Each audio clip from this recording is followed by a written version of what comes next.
আমাদের নেত্রকোনা মোহনগঞ্জ রোডের 17C বাজারে অ্যাক্সিডেন্টটা হয়েছে। সো এখানে হয়েছে বাস আর অটো এবং সিএনজিটার অবস্থাটা বেশি একটা ভালো না। তারপরেও আর বিশেষত অ্যাক্সিডেন্টটা বেশি ক্ষতি হয়েছে আপনার এই অটোর মাধ্যমে। সো আপনারা দেখতেই পাচ্ছেন ভিডিওর মাধ্যমে যে কী হয়েছে। এই যে সিএনজিটার অবস্থা এরকম, আর অটোটার অবস্থা তো আপনারা প্রথমেই দেখতে পেয়েছেন যে অটোটা একদম পিষে ফেলা হয়েছে। সো এটা হচ্ছে কি যে এখন থেকে 15 মিনিট আগে অ্যাক্সিডেন্টটা হয়েছে। সকালেই আগে বাস ড্রাইভারটা সিএনজিটাকে চাপ দিয়ে তারপর অটোটাকে নিয়ে নিচে পড়ে গেছে।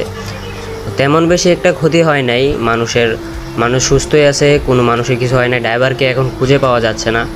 আর হচ্ছে আপনার বাসটার অবস্থাটা দেখতে পাচ্ছেন, এটা হচ্ছে পরের ভিডিওটা। আমি দূর থেকে যখন আসার পথে তখন ভিডিওটা করা হয়েছে।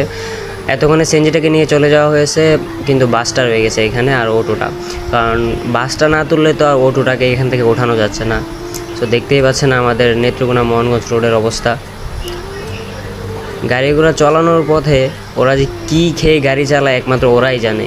আর না হলে এত ভালো রাস্তার মধ্যে এত বড় দুর্ঘটনা হওয়ার তো কোনো কথা না। দেখতে পাচ্ছেন যে 2টা ব্যাটারি উঠানো হয়েছে, একটা ব্যাটারি মোটামুটি আছে আর আরেকটা ব্যাটারি একদম নষ্ট হয়ে গেছে।